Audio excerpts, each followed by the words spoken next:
جئت لكي أدري لأزيل الحيرة من أمري. فهنا علم وهنا نور وهنا منبع كل الفكر. نهر من فقه يتجلى بعقيدة صدق في صدري. لبيك أتيتك في لهف لسؤالك يا أهل الذكر. لسؤالك يا أهل الذكر. لسؤالي جئت لكي أدري. بسم الله الرحمن الرحيم. الحمد لله رب العالمين، والصلاة والسلام على أشرف الأنبياء والمرسلين سيدنا ونبينا ومولانا محمد وعلى آله و اصحابه اجمعین. با یاد و نام الله متعال برنامه امروز را آغاز میکنیم. عرض سلام و خسته نباشید داریم خدمت یکایک شما بینندگان عزیز. امیدوارم که همیشه در پناه الله شاد و خوش و خرم باشین. در خدمتتون هستیم با برنامه روزهای دوشنبه، برنامه پرسش و پاسخ که کارشناس امروز برنامه نیز جناب مولانا عبدالقدوس دهقان هستند. خدمت ایشان نیز عرض سلام و خسته نباشید داریم. بنده خدمت جناب علی و تمامی بینندگان عزیز و ارجمند عرض ادب و سلام دارم. السلام علیکم و رحمت الله و برکاته. و در خدمت شما و بینندگان عزیز انشاءالله خواهم بود. سلامت باشین. طبق روال معمول بینندگان عزیز، آلایی که از طریق SMS فرستادین را ابتدا با اون برنامه شروع میکنیم و بعد از آن انشاءالله به تماس‌های تلفنی میپردازیم. جناب مولانا بیننده پرسیدن که استمناء یعنی شخصی که به دست خود را ارضا کند از نظر شرعی چه حکمی دارد؟ بسم الله الرحمن الرحیم و به نستعین و صلی الله علی نبینا محمد و علی آله و صحبه اجمعین. رسول الله صلی الله علیه و سلم برای کسانی که توانایی ازدواج را نداشته باشند راهچهارهای دیگری را غیر از استمناء را معرفی فرمودند و ایشون به خطاب به جوانان میفرمایند یا معشر الشباب من استطاع منکم الباءة فلیتزوج. جوانان، هم از دختر و پسر، هر کسی که توانایی ازدواج را دارد ازدواج بکند و اگر کسی هم نمیتواند ازدواج بکند، مخارجش را ندارد یا مشکلات دیگری سر راهش هست، فعلیه بالصوم، روزه بگیرد، فانه له وجاء، زیرا که این سبب می شود که سوز شهوت و شدت شهوت کمتر بشود و بهترین راه همان راه طبیعی و ازدواج هست که رسول الله صلی الله علیه و سلم توصیه فرمودند و استمناء با دست یا ابزار دیگر یک راه غیر فطری و غیر سلیم و غیر شرعی هست و انسان تا جایی که برایش ممکن و میسر هست باید از این کار اجتناب بورزد. جزاکم الله خیر. در روز جمعه وقت اجابت دعا از کی تا کی می باشد؟ در مورد وقت اجابت دعا روایات صحیح در این زمینه آمده است. در صحیحین حدیث حضرت ابو هریره رضی الله تعالی عنه است که رسول الله صلی الله علیه و سلم در مورد روز جمعه فرمودند فیه ساعت لا یوافقها عبد مسلم و هو قائم یصلی یسأل الله تعالی شیئا الا اعطاه ایاه. در روز جمعه یک وقتی هست که وقت اجابت دعا هست. هر بنده‌ای که در این وقت اجابت دعا مشغول دعا باشد و رسول الله صلی الله علیه و سلم وقتی که می‌فرمایند که فیه ساعتون، یعنی اشاره می‌کردند به این گونه که این ساعت یک بخش خیلی کوچک و زمان موقتی هست، کم هست. فرمودند که هر انسان مسلمانی که در این لحظه مشغول دعا باشد و از الله متعال چیزی را بخواهد، الله متعال دعایش را اجابت می‌کند. این روایت صحیح هست و هیچ گونه اشکالی رو ندارد. اما در مورد این که این لحظه و این ساعت مشخص که در روز جمعه هست چه زمانی هست، آیا صبح روز جمعه هست، ظهرش هست، شبش هست، کدام وقت است. در این زمینه روایت صحیح و بیمارزی که دقیقا مشخص بکند که فلان لحظه و فلان وقت هست، چون این روایتی وجود نداره. این دقیقا مانند همون فضیلت شب قدر هست که چه بسا به خاطر این که مردم بیشتر اجتهاد بکنند، زحمت بکشند و در پی این وقت باشند، سعی بکنند که بیشتر وقت جمعه را به عبادت و دعا و در هر لحظه سعی بکنند که زبانشون مشغول به دعا باشد.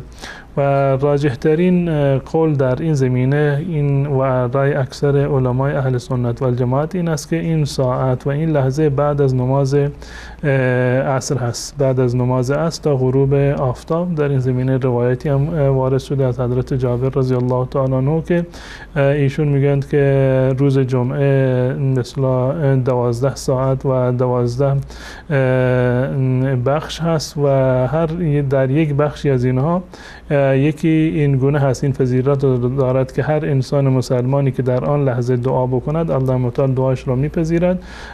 و در آخر روایت اومده والتمسوها فی آخر ساعت بعد العصر، که در آخرین لحظات بعد از عصر این ساعت رو شما و این لحظه رو شما جستجو بکنید. و قول و نظر اکثر علمای اهل سنت و الجماعت در این زمینه این است که این لحظه یا این ساعتی که وجود دارد بعد از نماز عصر تا غروب هست و هرچی به غروب نزدیکتر بشویم یه لحظاتی قبل از غروب رأی جمهور اهل سنت و الجماعت هست که به اصطلاح این لحظه مراد هست در روایت حضرت ابو هریره رضی الله تعالی عنه و ساعت اجابت قبل از غروب آفتاب هست. برخی از علما بنابر روایات دیگری که در این زمینه اومده که به اصطلاح رسول الله صلی الله علیه وسلم فرمودند که بعد از این هست که امام بر روی منبر می رود تا زمانی که نماز جمعه تمام می شود. این یکی از اقوال از قوی ترین قول. این دو قول هستند که قول اول که عرض کردم که بعد از نماز عصر تا مغرب یا لحظاتی قبل از مغرب هست اون قوی تر هست و دلایلش و شواهدی که داره در واقع بیشتر هستند. جزاکم الله خیر. بیننده گفتن که به خاطر اینکه در جایی که هستیم به مسجد دسترسی نداریم، آیا می شود نماز جمعه را در داخل خانه خواند؟ نماز جمعه اگر که در یک جایی هستند که مردم به اصطلاح برای همیشه در اونجا زندگی میکنند، روستای بزرگی هست و مسجدی وجود نداشته باشه، می توانند که در یک جا جمع بشوند، همون جایی که نماز جماعت رو میخونند در اونجا نماز جمعه رو برپا بکنند. اما اگر منظورشون این است که مسجدی که جمعه برگزار میشود از ایشون یه مقدار فاصله داره و نمیتونند که به نماز جمعه بروند، در این صورت اقامه نماز جمعه در داخل منزل از نظر شرعی درست نیست. و عرض کردم اگر در جایی هست که مسلمانان جمع میشوند در اونجا و مسجدی وجود نداره، هر جا که نماز جمعه را بخونند اشکالی نداره، در منزلی باشه یا در غیر منزلی باشه، یک جای برای مخصوص عبادت باشه یا یک جای عمومی که اجاره کرده باشند. اما اگر در شهری هستند که نماز جمعه برگزار می شود، اجازه ندارند که خودشون در خونه نماز جمعه رو بخونند و اگر به نماز جمعه به مسجد نرفتند، در منزل می توانند که نماز ظهر را با جماعت بخونند، اما جمعه را فقط باید در مسجد بخونند. جزاکم الله خیر. بیننده پرسیدن که آیا نماز سنت مثل فرض خوانده می شود و آیا ترکش کفر است؟ گفتن که بیشتر اوقات نیست ایشون نماز سنت رو نمی خوانند.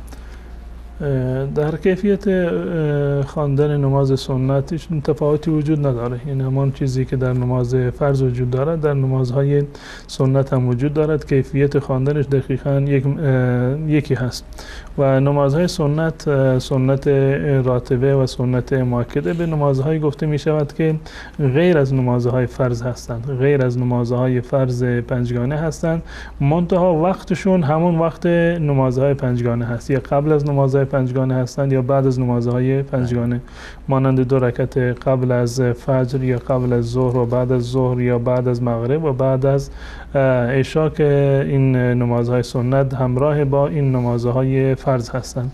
و حکمتش این است که این نمازهای سنت در واقع مکمل نمازهای فرض هستند. اگر در نمازهای فرض انسان یک خللی وجود داشته باشد، با این عبادت اضافی و مسنون می شود که اون خلل رو در روز قیامت نعمت الله متعال در واقع جبران میکند و انسان مسلمان تا جایی که برایش میسر هست باید سعی بکند که همیشه این سنت ها رو بخواند. گرچه از نظر شرعی اگر کسی این نمازهای سنت رو نخواند مؤاخذه نمی شود، یعنی واجبی رو ترک نکرده بلکه یک سنت هست و در تعریف سنت اصولی ها میگویند که عبادتی هست که انجام دادنش ثواب دارد و ترک آن گناهی ندارد.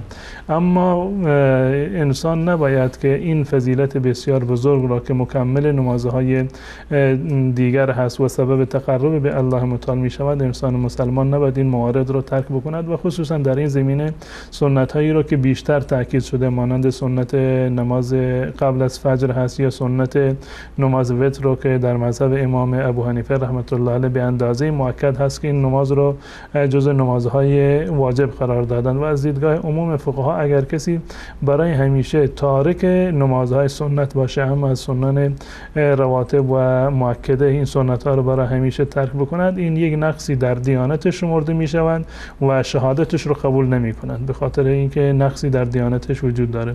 پس بنابراین تا جایی که ممکن هست انسان باید سعی بکند که در کنار نمازهای فرض نمازهای سنت رو هم انشاءالله بر آن مواظبت بکنه. جزاکم الله خیر.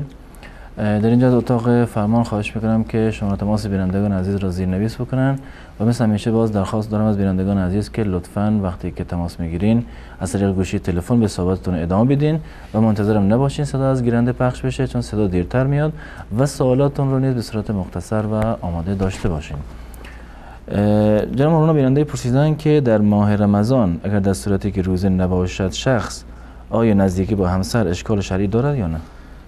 در ماه رمضان یا در غیر ماه رمضان یکی از شکننده های روزه همبستری هست و شخص در حالت روزه اجازه ندارد که در واقع با همسرش همبستری بکنند. منتها در ماه مبارک رمضان اگر کسی روزه نبود اشکالی ندارد. اگر زن و شوهر مثلا در سفر بودند یا جزء افراد معذوری بودند که روزه بر اونها فرض نبود یا به هر دلیلی روزه نگرفته بودند، گناهی بر اونها نیست که با هم همبستر بشوند.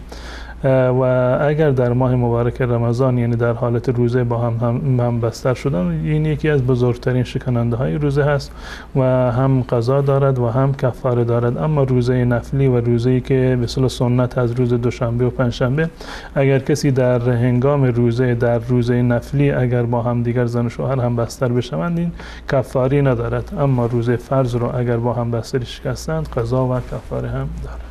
درست. جزاکم الله خیر.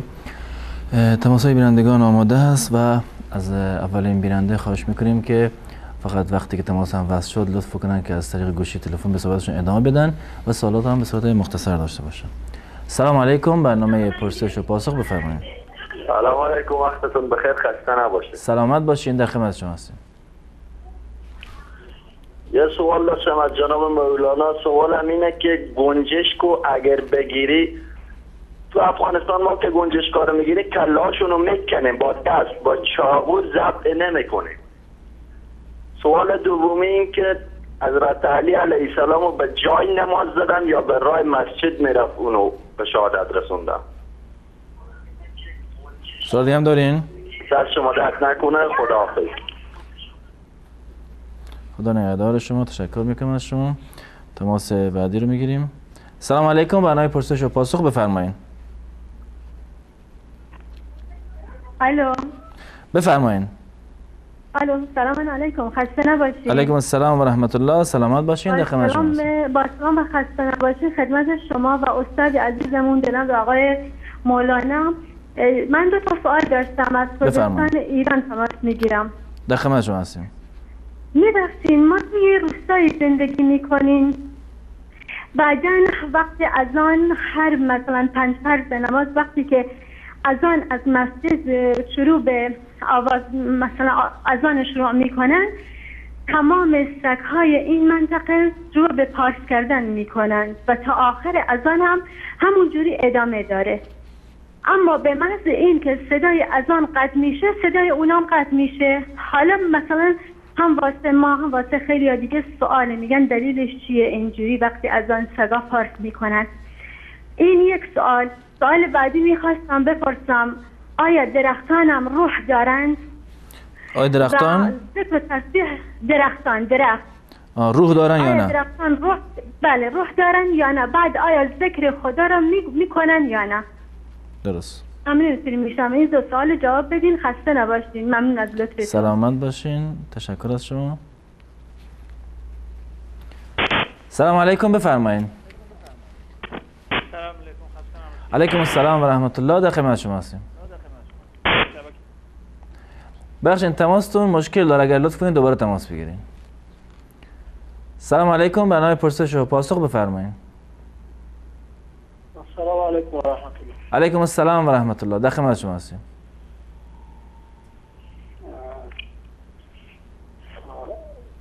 مسئله ای که انسانی که نابالغ یک کمی لطف کنید بلندتر صحبت کنید برادر گرامی. کسی که نابالغ از دنیا می روه، یعنی به گناه از دنیا می روه، از پشت سر او چی باید کرد؟ چگونه باید در نماز میت یعنی؟ دعا کرد؟ نه یعنی دعا چجوری براش بکنیم؟ یعنی که به گناه از دنیا می روه. درست. سوال دیگه هم دارین؟ چی صدقه باید کرد یا که چگونه خیرات کرد؟ درست. یا دعا کرد. تشکر از شما. سوال دیگر این که آیا در عالم روح میشه که رسول الله صلی الله علیه و سلم ملاقات کرد؟ در عالم روح منظور در خوابه؟ نه یعنی که وقتی روح انسان از جسد بیرون میشه و در عالم روح میروه. درست. سوال دیگه هم دارین؟ سوال دیگر این که عقل انسان در دل انسان است یا که در سر انسان؟ درست. تشکر از شما. تشکر میکنم بیننده گرامی. سلام علیکم، برنامه پرسش و پاسخ بفرمایید. سلام علیکم و رحمت الله. علیکم السلام و رحمت الله و برکاته. مشهد زنگ میزنم. در خدمت شما هستم. از طریق گوشی تلفن برادر گرامی به صحبتتون ادامه بدین. از طریق تلفن بفرمایید. سلام علیکم برادر. علیکم السلام. سالم تصادف کردم، خیلی درد شدید دارم. یک موقع تریاک کشیدم، بعد قسم خوردم که دیگه تریاک نکشم. دوباره قسمم شکستم، تریاک شروع کردم کشیدم. از مجبوریت که خیلی درد داشتم. چجوری قسمم یعنی سوال گفتم. درست. سوال دیگه هم دارین؟ قربان شما، تشکر. سلامت باشین. تشکر از شما. سلام علیکم، برنامه پرسش و پاسخ بفرمایید. سلام علیکم و رحمت الله. علیکم السلام و رحمت الله. در خدمت شما هستیم. لطف کنید یک کمی بلندتر صحبت کنید. در دین مبین اسلام در این مذهب بودن آیا درسته یا نادرست؟ در دین مبین اسلام چه چیزی؟ بی مذهب بودن درسته یا نادرست؟ بی مذهب بودن، درست. بعد سوال دیگه استاد، در تاجیکستان بعد غروب وقته 20 دقیقه میگذره، بعد نماز مغرب رو میگن، این درسته یا نادرست؟ 20 دقیقه بعد از غروب نماز مغرب میخونن. بله، آیا ما میتونیم پیشتر اینا بخونیم؟ درست. سوال دیگه هم دارین؟ بله، اما طریقه که دست یا کردن است در چهره مولیدان همین را میگفتن طریقه شد. درست. تشکر میکنم از شما. سلام علیکم، برنامه پرسش و پاسخ بفرمایید. بیننده گرامی صدای شما وصله، لطفاً صحبت کنید. سلام علیکم، برنامه پرسش و پاسخ بفرمایید. سلام، خسته نباشید برادر، حالتون؟ سلامت باشین، در خدمت شما هستیم. من یه سوالی داشتم از جناب مولوی. بفرمایید. ببینید، من از تهران تماس میگیرم، ولی اینو بگم من احمد هستم خدمتتون. سوال من اینه، ببینید ما در کشوری زندگی میکنیم که وام قرض الحسنه وجود نداره. مثل همون قضیه بیمه تامین اجتماعی که مولوی فرمودن خب اگر شما مجبور هستی باید استفاده کنین، و چاره‌ای هم نداریم. ما هم الان داریم استفاده میکنیم. ما الان برای پیشرفت زندگیمون، برای خرید خونه، برای خرید مثلا ماشین نیازمندیم، مجبوریم وام بگیریم.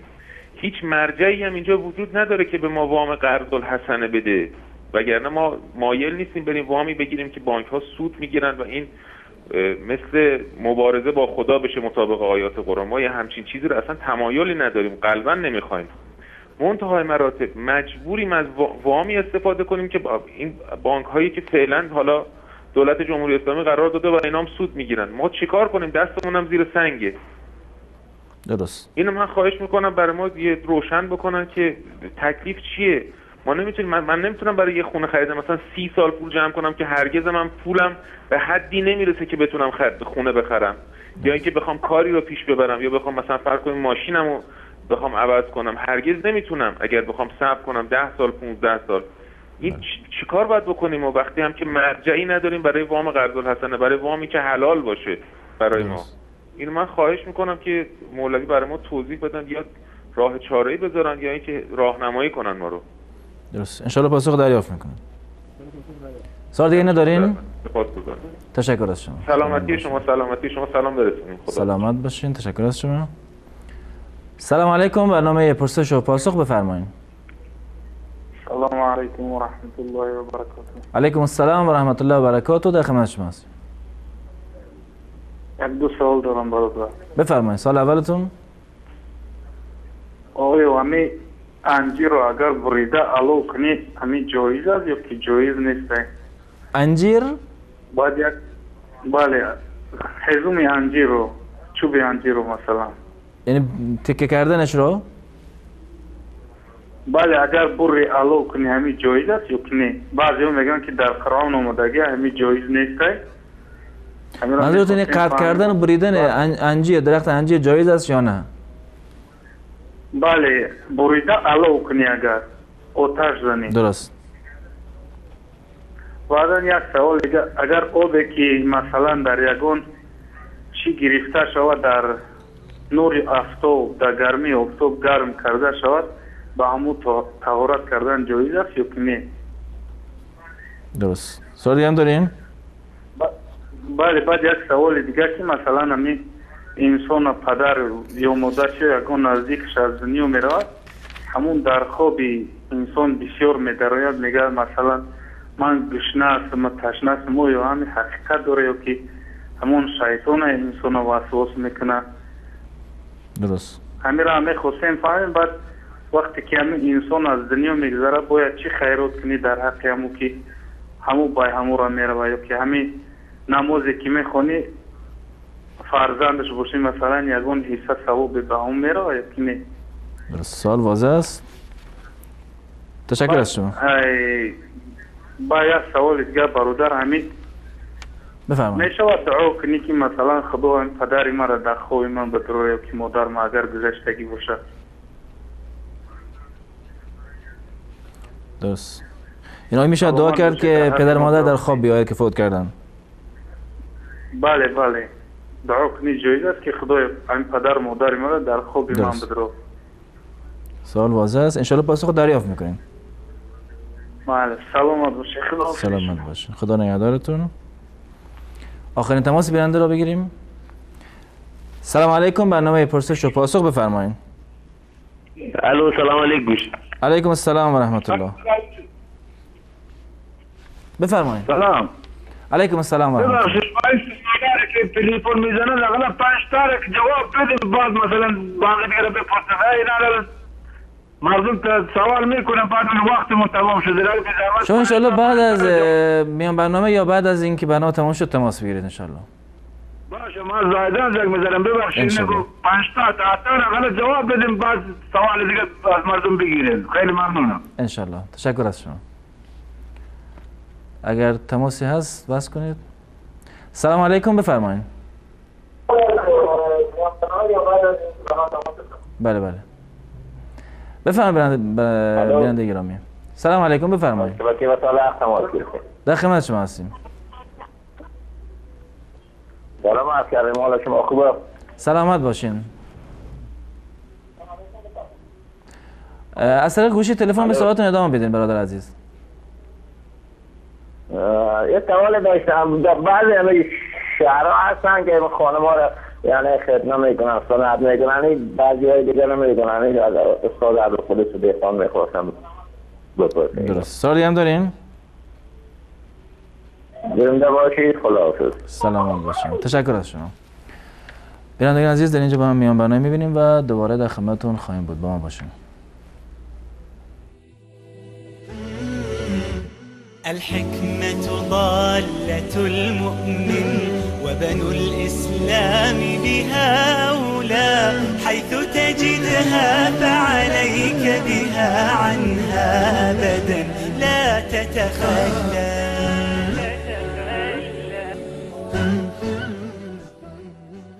بکنن پرده از روی اونها برداشته بشه به هر نحوی، مردم گناه اونها رو ببینن. برخی از افراد ممکنه گناهکارم باشن، همه ما دلمون خوش نباشه که دیگران اگر پرده برداشته شد حتما اونا گناهکارن، ما گناهکار نیستیم. خود انسان بهتر میدونه و حتی گناهایی هست که ما فراموش کردیم اگه خدا پرده برداره آبرومون میره.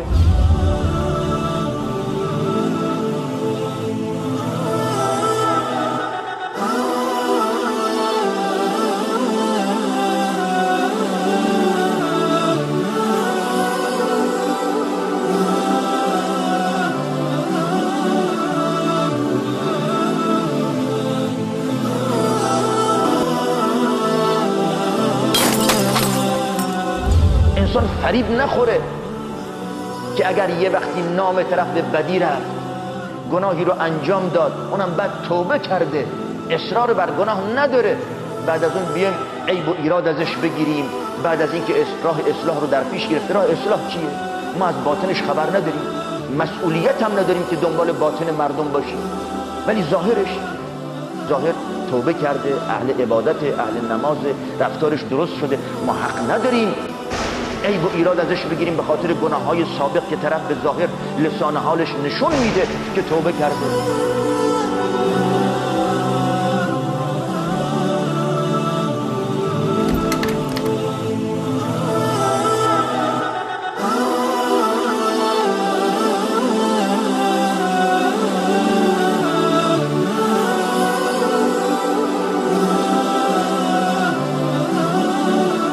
اینه که این خیلی خطرناکه که انسان یه وقتی طرف گناه کرده، گناهکار شده، پرده اسرارش برداشته شده، همه یا اکثریت مردم دونستن که این گناه کرده. ممکنه همون گناه یا گناه دیگه من و شما داشته باشیم، اما خداوند به نحوی سترمون کرده. نبایستی این ستر خدا ما رو مغرور بکنه که گناهمون رو فراموش بکنیم، گناه دیگران رو ببینیم. این باعث کبر و خودبینی و عجب می شود که از اون طرف گناهی که طرف توبه کرده ازش ما رهاش نکنیم و گناهی که ما کردیم توبه هم نکردیم فراموشش هم کرده باشیم، اما خدای نکرده روز قیامت پرده برداشته بشه و آبرومون بره. ممکن همون بنده خدایی که آبروش رفته و گناه کرده، مردم ملامتش کردن، اینقدر در خلوتها گریه میکند، توبه و آه و ناله و سوز دارد، پشیمون است، حسرت میخورد، شرمنده است در درگاه خدا که من و تو گناه کردیم، چون فراموش شده، چون از یادش بردیم، نه ناراحتیم، نه توبه کردیم، نه شرمنده ایم. کدوم بهتره؟ اونی که آبروش رفته ولی بعد از آبروریزی این همه گریه، این همه التماس، یا منی که گناه کردم فراموشش کردم توبه هم نکردم پشیمون نیستم؟ کدوم بهتره؟ اون بهتره از من. ولی متاسفانه ما خودمون رو بهتر میبینیم. این خیلی خطرناکه در باب گناه و اگر انسان این گونه عمل بکنه چنان خداوند با وی تعامل میکند که اون بنده خدا راه استقامت رو در پیش میگیره، آبروی تو میبرد. از بایستی دقت بکنیم. کسی که گناه کرده بالاخص توبه کرده حق نداریم، ولی حتی اونی که توبه نکرده ما حق نداریم افشا بکنیم. ولی اگر اصرار می‌ورزد اون یه چیز دیگه، اصرار می‌ورزه، پرده رو برداشته، دیگه براش سری نمونده، دیگه براش حرمتی نمونده، چون خودش برای خودش حرمتی قائل نیست. اما اگر توبه کرده به هیچ عنوان حق نداریم و این تناقض بالالقاب هست که بیایم زنده بکنیم گناه‌های گذشته.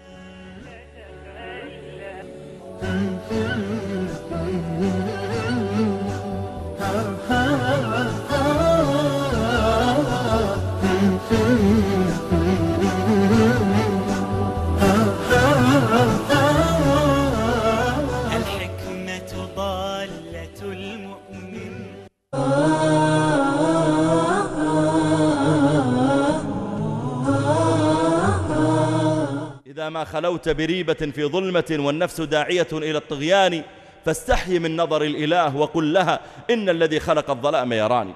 بدل ما يخلو بنفسه بمعصية لما خلا بنفسه ذكر الله وسبح وهلل، ذكر شيئا من معاصيه التي وقع فيها، ذكر تقصيره في طاعة الله، ذكر عظم وقوفه بين يدي الله، ذكر تفريطه في تلك الصلاة وتقصيره في قراءة القرآن وتقصيره في صومه أو ربما تقصيره في بره لوالديه، جعل يذكر تقصيره الذي سيحاسبه الله عليه فامتلأ قلبه إيمانا ففاضت عيناه. والذين إذا فعلوا فاحشة أو ظلموا أنفسهم ذكروا الله فاستغفروا لذنوبهم ومن يغفر الذنوب إلا الله ولم يصروا على ما فعلوا وهم يعلمون. قال الله أولئك الذين أنعم الله عليهم من النبيين والصديقين والشهداء والصالحين. وقال جل وعلا أولئك الذين أنعم الله عليهم من النبيين من ذرية آدم وممن حملنا مع نوح ومن ذرية إبراهيم وإسرائيل وممن هدينا واجتبينا. ما حالهم يا رب أنت تمدحهم؟ قال إذا تتلى عليهم آيات الرحمن خروا سجدا وبكيا.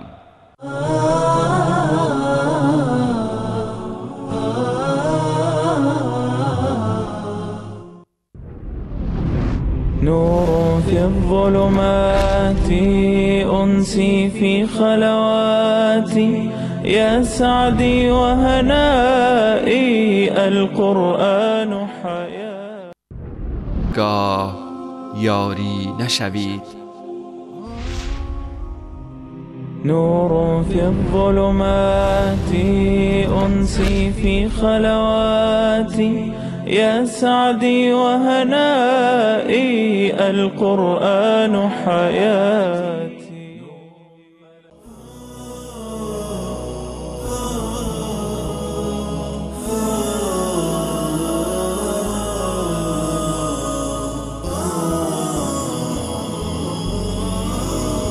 بسؤالي جئت لكي أدري لأزيل الحيرة من أمري. فهنا علم وهنا نور وهنا منبع كل الفكر. نهر من فقه يتجلى بعقيدة صدق في صدري. لبيك أتيتك في لهف لسؤالك يا أهل الذكر. لسؤالك يا أهل الذكر. لسؤالي جئت لكي أدري. عرض سلام و خسته نباشید مجدد دارم خدمت شما بینندگان عزیز.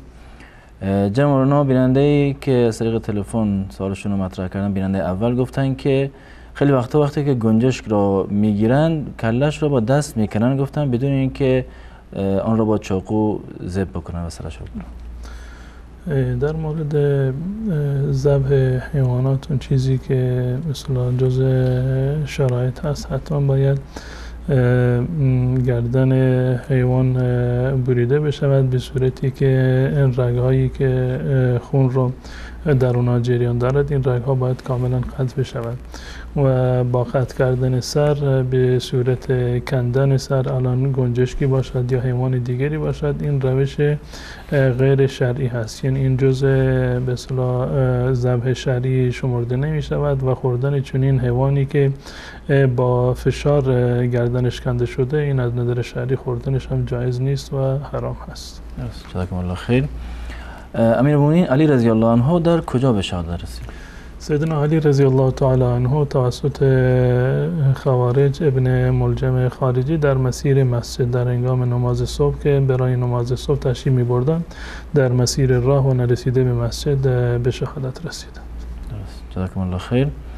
بیننده گفتن که در روستاشون وقتی که اذان داده میشه سگ‌ها شروع به پارس کردن میکنن، وقتی هم که اذان قطع شد سگ‌ها هم صداشون قطع میشه، دلیلش چیه؟ این یک امر کلی نیست، همیشگی نیست و در هر جا این گونه نیست که هر وقت که سگ‌ها صدای اذان رو بشنوند پارس بکنند. الان امکان داره در یک روستایی که مثلا سکوت و فرما هست، به محض اینکه در آخر شب مثلا سگ‌ها صدایی رو بشنوند، اما از اینکه صدای اذان باشه یا صدای دیگری باشه، صدای بلندگو باشه، چه بسا که سگ‌ها پارس بکنن. این دلیل مشخصی براش ثابت نیست که ما بگیم که به فلان دلیل هست. منتها در مورد شیاطین روایات اومده از رسول الله صلی الله علیه وسلم، مانند این که رسول الله صلی الله علیه وسلم فرمودند وقتی که صدای اذان شنیده می شود شیطان فرار می کند و دور می شود و بعد از این که اذان تمام می شود دوباره باز می گردد و در میان نمازگزاران وسواس می اندازد. یا روایت دیگری که در سنن ابو داود اومده که رسول الله صلی الله علیه وسلم فرمودند اذا سمعت نباح الکلاب و نحیق الحمار، زمانی که شما صدای پارس کردن سگها و صدای الاغ را شنیدید در هنگام شب، فتعوذوا بالله، از به الله متعال پناه ببرید. و این رو رسول الله صلی الله علیه و سلم این رو توجیه کردن بین فانهن یرین ما لا ترون، زیرا که این حیوانات سگ و الاغ در هنگامی که به اصطلاح سگ‌ها پارس میکنند یا الاغ صدا بالا میره و صداش، یک چیزهایی رو میبینند که شما اونها رو نمیبینید. شاید این دلیل در واقع مشاهده کردن شیاطین باشه، به خاطر اینکه شیاطین رو میبینند و که انسان باید در این زمان از شیاطین پناه بجوید. میتواند این یکی از دلایل باشه. با توجه به روایت قبلی که عرض کردم که رسول الله صلی الله علیه وسلم میفرماد که هنگام اذان شیاطین فرار میکنند و در روایت ابو داود اومده وقتی که شما صدای سگ‌های صدای الاغ‌ها رو شنیدید به الله متعال پناه ببرید، زیرا اونا چیزایی رو میبینند که شما نمیبینید. شاید یکی از دلایلش این باشه، اما به صورت قطعی یک دلیل مشخصی رو که ثابت بکنیم یا این که این حکم رو عام بدیم که هر وقت که صدای اذان رو بشنوند این گونه هست، چون این چیزی قابل اثبات نیست. و یکی از دلایلش میتواند که این باشه. و دلیل دیگرش این است که در سکوت شب شاید اولین صدایی که سگ‌ها میشنوند همین صدای اذان هست و در مقابل صدای اذان یا هر صدای دیگری که در اون هنگام شب باشه شاید واکنش نشان بدهند. تشکر از شما. آیا درختان روح دارند یا نه و آیا ذکر خدا میکنند یا نه؟ بله، درختها و مثلا تمامی جمادات و حیوانات از نظر شرعی و اونگونه که در آیات قرآن ذکر شده تسبیح میگویند و ذکر الله متعال را به اصطلاح اجرا میکنند. و این من شیء الا یسبح بحمده ولکن لا تفقهون تسبیحهم، هر چیزی که در آسمان ها و زمین هست تسبیح پروردگار را میگویند و تقدیس الله متعال را به جا میآورند، منتها ما نمیفهمیم. ولکن لا تفقهون تسبیحهم، اما شما انسان ها تسبیح اونها رو درک نمی کنید. و همچنین در روایتی از رسول الله صلی الله علیه وسلم که شون چند تا سنگریزه رو در دست خودشون گرفتند و گفتند که اینها دارن تسبیح میگویند و صدای مانند صدای زنبور از اینها شنیده می شود، صدایی که از جمادات شنیده می شود. کیفیت این صدا و کیفیت تسبیح را الله متعال بهتر می داند، اما در آیات و روایات اومده که تمامی موجودات هم از جمادات یا حیوانات تسبیح الله متعال رو به اصطلاح میگویند و همه به تقدیس و به پاکی الله متعال ذاکر هستند. سپاسگزارم از شما. طفلی و انسان نابالغی که از دنیا رفته است چه دعایی برایش بکنیم و چه صدقه و خیراتی میشه؟ کسی که به اصطلاح در خردسالی از دنیا رفته و قبل از سن بلوغ هست، به این معنی هست که معصوم از دنیا رفته، یعنی مکلف نبوده که گناهی برگردن اون باشه و هیچ گونه حکم شرعی بر اون ثابت نبوده که به خاطر انجام ندادن اون حکم شرعی مورد به اصطلاح گناهی رو انجام داده باشه و ما براش دعا بکنیم که الله متعال گناهانش رو ببخشد. و در روایت اومده که وقتی کودکی از دنیا می رود که قبل از سن بلوغ هست، این جزء کسانی هست که در روز قیامت برای پدر و مادر شفاعت می کند. این یعنی خودش شافع هست، نیازی به شفاعت ندارد. وقتی که شما دعا می کنید که پروردگار فلانی رو مغفرت بکن، یعنی این که شما شفاعت می کنید، براش دعا می کنید که الله متعال اون رو ببخشد. اما کسی که خودش شافع هست و گناهی رو مرتکب نشده، اون در در واقع نیازی به دعای من و شما ندارد و به این خاطر است که حتی در نماز جنازه برای به اصطلاح کودکی که از دنیا رفته دعای مغفرت نمی کنند، بلکه دعا می کنند که این رو الله متعال شفیع پدر و مادرش قرار بدهد، پیشواز برای پدر و مادرش قرار بدهد و یک نوع ذخیره و ثوابی در روز قیامت برای پدر و مادرش باشد. پس بنابراین لازم نیست که برای کودکی که از دنیا رفته دعا بشود که الله متعال یا صدقه برایش داده بشود. این لازمی نیست و فایده رو در واقع در حق کودک نداره، زیرا کودک اساساً گناهی رو مرتکب نشده که ما بگیم که به خاطر این گناهش بخشیده می شود، بلکه ما باید برعکس دعا بکنیم که الله متعال در این مصیبت به ما اجر و پاداش نصیب بکند و این رو در روز قیامت، این کودک رو در روز قیامت شافع ما قرار بدهد، برای ما شفیع باشد و ما رو از اجر و پاداش این مصیبت الله متعال برخوردار بکند. جزاکم الله خیر. آیا در عالم روح می شود رسول الله صلی الله علیه و سلم را ملاقات کرد؟ اگر منظورشون به اصطلاح خواب هست که انسان در خواب بتواند رسول الله صلی الله علیه و سلم را ملاقات بکند، بله چون این چیزی ممکن هست. اگر کسی رسول الله صلی الله علیه و سلم را در خواب ببیند و دقیقاً همان شمایلی رو که رسول الله صلی الله علیه و سلم دیده، این خوابش این خواب درستی هست و تعبیرش هم این است که در روز قیامت هم رسول الله صلی الله علیه و سلم را خواهند دید. منتها باید در این زمینه دقت بکنیم که حتما وقتی که خواب رسول الله صلی الله علیه و سلم را دیدن دقیقاً همون چیزی باشه که در شمایل رسول الله صلی الله علیه و سلم ذکر شده. بعضی میگن که ما رسول الله صلی الله علیه و سلم را خواب دیدیم، یک نوری دیدیم، یک شخص نورانی رو دیدیم، یا یک پیرمرد به اصطلاح سفید رو دیدیم که ریش و موی سرش در واقع سفید بوده، یا به صورت خیلی به اصطلاح جوان بوده، یا بعضی میگن ما دیدیم منتها چهره رسول الله صلی الله علیه و سلم رو ندیدیم. تمامی این موارد خواب رسول الله صلی الله علیه و سلم نیست. این افراد رسول الله صلی الله علیه و سلم رو در خواب ندیدن و بلکه آن کسی رسول الله صلی الله علیه و سلم رو در خواب دیده که دقیقاً همان شمایلی که در کتب حدیث ذکر شده برای رسول الله صلی الله علیه و سلم دقیقاً همان شمایل رو دیده باشد. حتی در برخی از نقول تاریخی هست که اگر اشتباه نکنم حضرت انس رضی الله تعالی عنه وقتی کسی میگفت که من رسول الله صلی الله علیه و سلم رو خواب دیدم، میگفت که شما یعنی با چه کیفیتی دیدید و برای من توصیف بکن چهره رسول الله صلی الله علیه و سلم را. حتی تعداد تاره های ریش مبارک سفید بودن میگفت اینا رو بگو چند تا بودن مثلا اگر واقعا دیده، زیرا که در زمان رسول الله صلی الله علیه و سلم وقتی که ایشون فوت کردن تا حدود شاید 20 تار از موهای ریش مبارک سفید بودن. به این معنی اگر کسی یک پیرمرد سفید روی رو، سفید ریشی رو دید یا اینکه جوان، بله این دقیق نیست که حتما با رسول الله صلی الله علیه و سلم باده. در روایت اومده هر کسی رسول الله صلی الله علیه و سلم را با اون شمایلی که در کتب حدیث ثبت شده اگر ببیند، این خوابش یک خواب واقعی هست و در روز قیامت هم ان شاء الله رسول الله صلی الله علیه و سلم را خواهد دید. جزاکم الله خیر. آیا عقل در دل هست یا در سر؟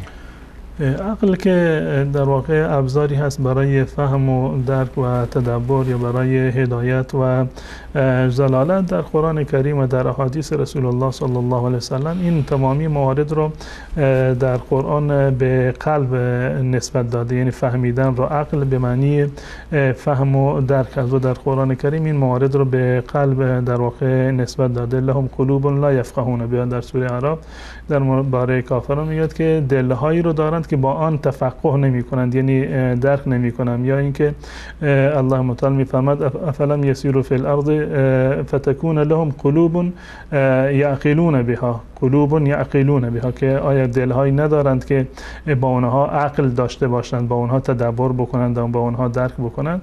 بنابراین گرچه این مسئله یکی از مسائل بسیار اختلافی هست، از گذشته تا حالی در این زمینه مباحث بسیار عمیق و گسترده وجود داره، اما با توجه به آیات و روایاتی که در این زمینه هست قول راجح این است که محل درک و محل فهم و تدبر قلب انسان هست. جزاکم الله خیر. بیننده گفتن که قسم خوردن که تریاک نکشن اما به خاطر درد دوباره کشیدن، حکم قسم شکستن چیست؟ انسان نباید قسم بخورد نام الله متعال را در واقع به یعنی سبک بکند، مگر در صورتی که انسان مجبور باشد اون رو مجبورش بکنند که قسم بخورد، در این صورت گناهی برگردن اون نیست.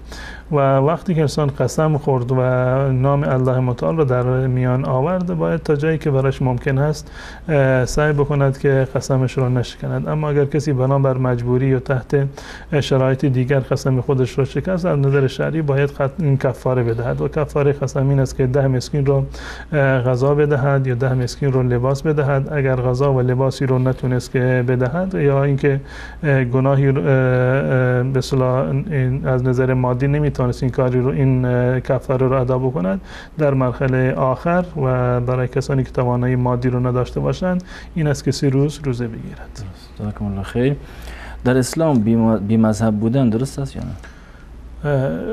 نمیدونم که منظورشون از بی مذهب بودن چی هست. اگر منظورشون این است که انسان از کجا یعنی احکام شرعی خودشون رو دریافت بکنه، ما میدونیم که این مذاهب در زمان رسول الله صلی الله علیه وسلم به این گونه که در زمان رسول الله صلی الله علیه وسلم مذهبی وجود داشته باشه که مردم به اصطلاح مجبور باشند که پیرو فلان مذهب باشند، این گونه نبوده.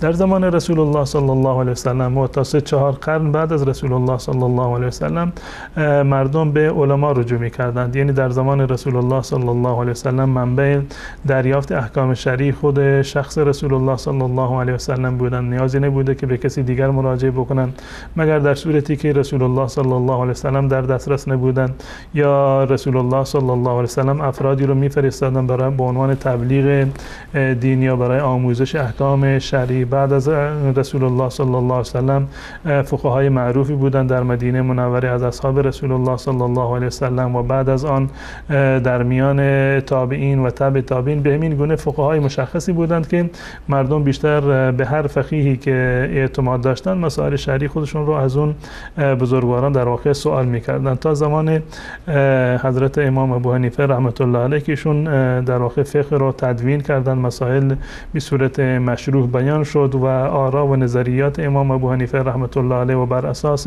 اصول استنباطی که امام ابو حنیفه رحمت الله علیه در مد نظر داشتند یا بقیه فقها، در واقع این مدارس فقهی به وجود آمدند، مدرسه فقهی امام ابو حنیفه رحمت الله علیه یا مذاهب دیگر. از نظر حکم شرعی یک انسانی که توانایی استنباط و استدلال از قرآن و حدیث رسول الله صلی الله علیه وسلم را ندارد، به معنی دیگر خودش مجتهد نیست. از نظر شرعی بر اون لازم هست که احکام شرعی را از یک عالم بپرسد. لازم نیست که به عالم بیاد که تو حنفی هستی یا شافعی هستی، فقط میداند که فلانی علم دین دارد، اهل اجتهاد هست، اهل استدلال هست، با قرآن و حدیث رسول الله صلی الله علیه وسلم آشنایی دارد، میتواند که از اون احکام شرعی رو در واقع سوال بکند و بر اساس آن عمل بکند.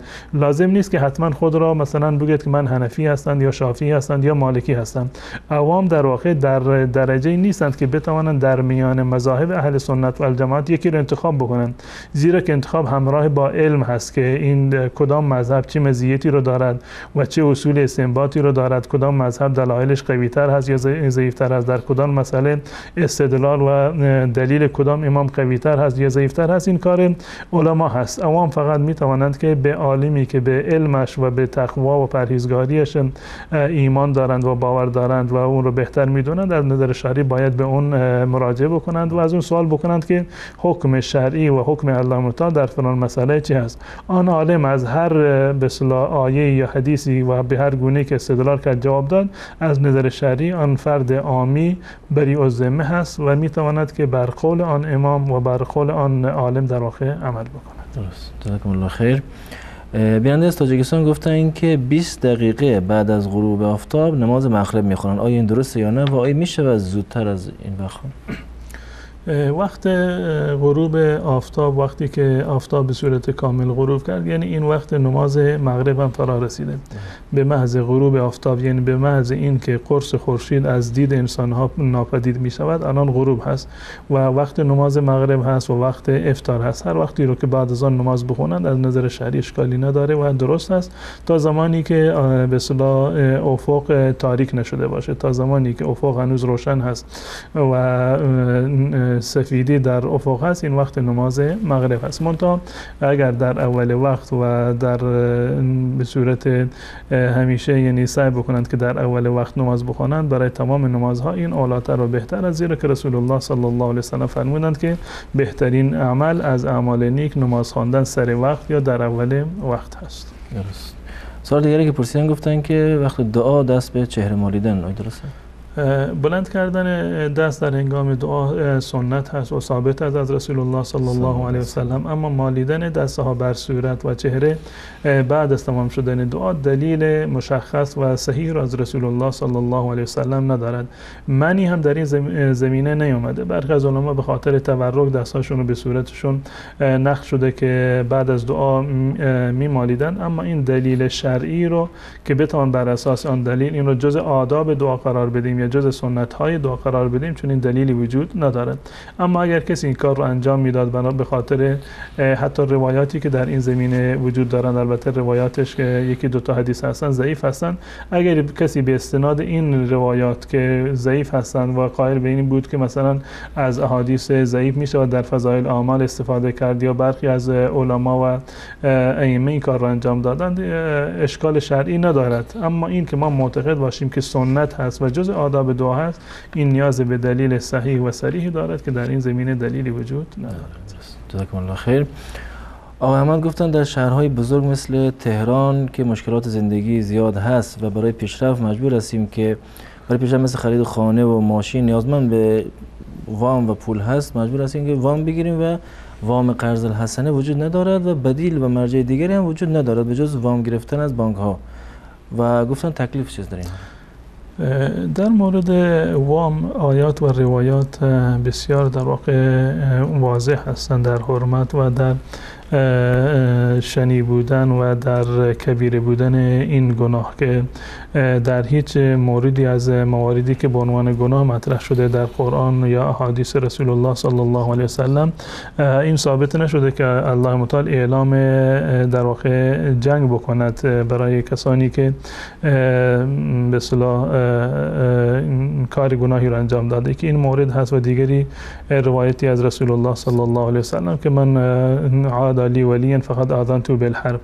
و در مورد ربا موارد بسیار آیات متعددی اومده و احادیث متعددی از رسول الله صلی الله علیه وسلم ذکر شده که رسول الله صلی الله علیه وسلم نفرین کردن، لعن رسول الله صلی الله علیه وسلم آکل الربا و موکله و کاتبه و شاهده، یعنی تمام کسانی را که در این عملیات وام دادن و وام گرفتن شریک هستند، اینها مورد لعن رسول الله صلی الله علیه وسلم قرار گرفتند. پس بنابراین یعنی گناه ربا یک گناه کبیره هست، نه تنها اون کسی که خود شخص ربا دهنده یا ربا گیرنده هست، بلکه اون کسی که شاهد باشه، اون کسی که کاتب باشه، اون کسی که به هر نحوی یا ضامن باشه، تمام اینها مشمول این گناه هستن، لعن شدن.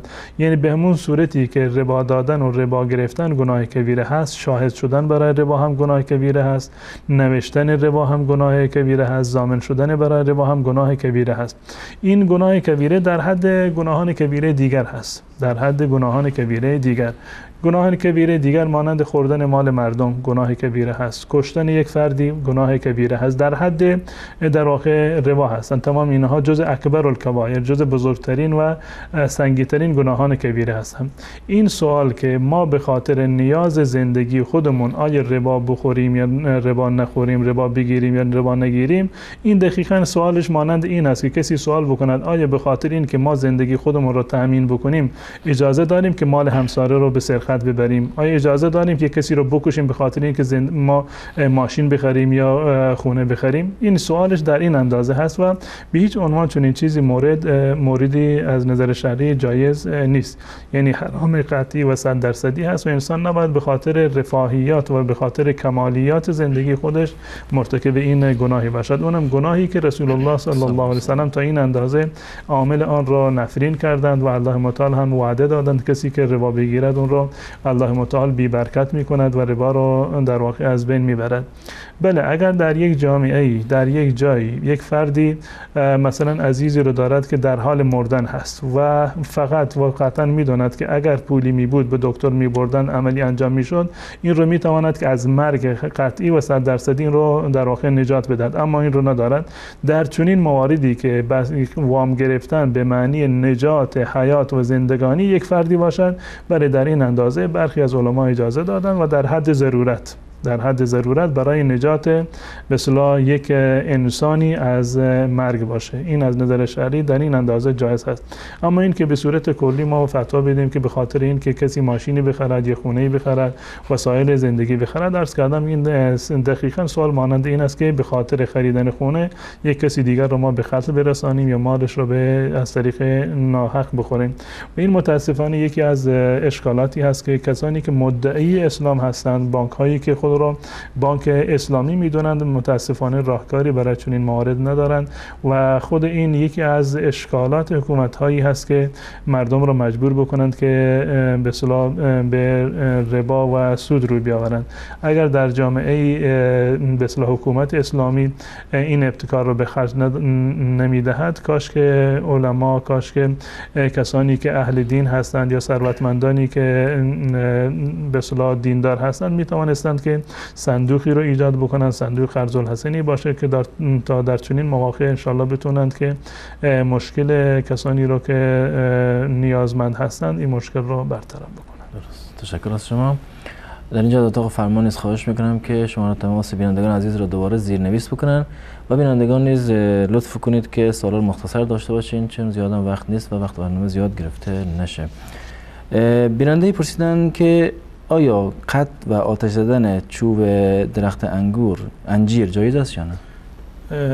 تفاوتی نداره. تمام مواردی رو که به اصطلاح برای نیاز هست و درختانی رو که انسان برای ساختن خونه یا برای استفاده های دیگر نیازی به آن دارد، اما از به اصطلاح درخت انجیر باشه یا درختان دیگر، چه اسمش در قرآن آمده باشد یا در قرآن نیامده باشد، از نظر شرعی هیچ گونه اشکالی ندارد. قطع کردنشون، خشک کردنشون و آتش روشن کردن با اونها از نظر شرعی هیچ گونه ممانعت و کراهت شرعی رو ندارد. درست. جزاکم الله خیر.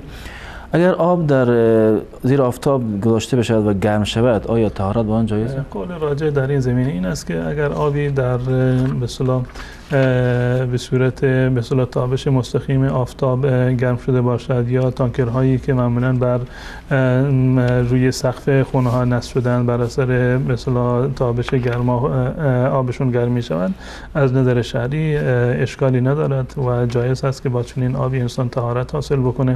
اما از این که طهارت وضو باشه یا غسل باشه یا استفاده دیگر، از نظر شرعی هیچ گونه ممانعتی وجود ندارد. درست. اگر یکی از نزدیکان دنیا رفته باشد مثل پدر و مادر و در خواب آمده باشد بگوید گشنه هستم، تشنه هستم، چه معنی دارد و چه خیرات و صدقاتی میتوان بمورد؟ انسان مسلمان همیشه باید یکی از نشانه های وفاداری به دوستان و عزیزان، هم از این که پدر و مادر باشند یا دوستان و عزیزان دیگری باشند و که کسی اگر از دنیا رفته، نشانه وفاداری این است که انسان در واقع اونها رو فراموش نکند، همیشه در فکر اونها باشد، برایشون دعای مغفرت بکنند. هم از این که پدر و مادر باشند یا دوست و عزیزی باشند، در وقتی که دعا میکند حتما مردگان خودش را و مردگان عموم مسلمانان را مشمول دعا بکند و برایشون دعا بکند. و بسیار از این خوابه ها چه بسا که خوابه های پریشانی باشند و نمی شود که به این خوابه ها زیاد در واقع اعتماد کرد. اما خود همین قضیه که یک فردی به خوابش اومده، یعنی این که ما باید به یادش باشیم، به هر صورت، چه به صورت خواب باشد چه به صورت بیداری باشد، شما به یاد عزیز و مردت در واقع افتادی و هر وقتی که به یاد عزیزی افتادی که از دنیا رفته، برایش دعای مغفرت بکنیم و خصوصا در هنگامی که برای خودمون دعا میکنیم بعد از نمازها و در اوقات اجابت دعا سعی بکنیم که همیشه کسانی رو که از دنیا رفتن، چه خویش و قوم و عزیز ما هستند یا عموم مسلمانان هستند، حتما برایشون دعا بکنیم. آیا میشه دعا کرد که اموات مثل پدر و مادر در خواب بیاین جایزه یا نه؟ این هم یکی از مواردی هست که ممانعتی در این زمینه نیامدش. جایز هست اگر کسی یعنی چنین تقاضایی رو داشته باشد، چون دعایی بکند که پروردگارا پدر و مادر رو به خواب من بیاور و اگر فوت کرده باشند از نظر شرعی کار گناهی رو مرتکب نشده و این جزء مباحات و موارد جایز هست. درست. ختنه خانم ها چه حکمی داره؟ در مورد ختنه روایتی از رسول الله صلی الله علیه و سلم اومده که رسول الله صلی الله علیه و سلم میفرماند که الفطرة خمسون، که فطرت و سرشت بشری در واقع 5 چیز هست که یکی از این 5 مورد رو رسول الله صلی الله علیه و سلم ختنه ذکر کردند. ختنه برای مردان جزء واجبات شرعی هست و تمام مذاهب اهل سنت و الجماعت اون رو جزء مثل سنت های مؤکده جزء واجبات شرعی میدونن. اما در مورد زنها واجب نیست، گرچه یک عادتی بوده که قبل از اسلام وجود داشته و در ابتدای اسلام هم بر آن عمل می شده و چه بسا که امروزه هم در برخی از جاها عمل شده باشد بنابر روایت کلی که در این زمینه اومده که رسول الله صلی الله علیه و سلم فرمودند که الفطرة خمسون. اما این در حق زنها به عنوان یک مکرمه، این در واقع عرب این رو تلقی می‌کردند که به عنوان یک به اصطلاح تکریمی برای زن اینو میشمردند و این جزء واجبات شرعی نیست و حداقل حکمی رو که به اصطلاح یا حد اکثر حکمی رو که بتونیم برایش ثابت بکنیم همون بحث استحبابی هست که برای این مورد هست و اگر کسی ترکش بکند هیچ گونه گناه و معصیتی رو نداره و هیچ گونه لزومی هم این کار وجود نداره. درست. جزاکم الله خیر. چند تا از تماس‌های بینندگان رو میگیریم. سلام علیکم، برنامه پرسش و پاسخ بفرمایید. سلام علیکم. علیکم السلام و رحمت الله. مراد هستم، از تهران سوال داشتم. بفرمایید. آیا مادر بزرگ من به نواسه‌اش شیر داده، میشه با اون ازدواج کرد؟ به نواسه شیر داده؟ یعنی به دختر خاله‌ام شیر دادن، مادر بزرگم. درست. یعنی میشه با اون خواهر اون ازدواج کرد؟ با خواهر دختر خاله که شیر خورده، نه با خود دختر خالتون؟ آره بله درست. سال بعدی؟ دستان در نکنه من. سلامت باش. سلام علیکم، برنامه پرسش و پاسخ بفرمایید. سلام علیکم. علیکم السلام و رحمت الله. در خدمت شما هستیم، بفرمایید. بعد نمازی پیش از نماز قضایی خواندن اذان دادن جایز است؟ قبل نماز قضایی؟ بله. سوال دیگه هم دارین؟ نه. تشکر از شما. سلام علیکم، بفرمایید.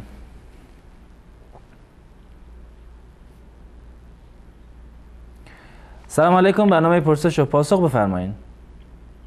سلام، ببخشید یه سوال داشتم. بفرمایید.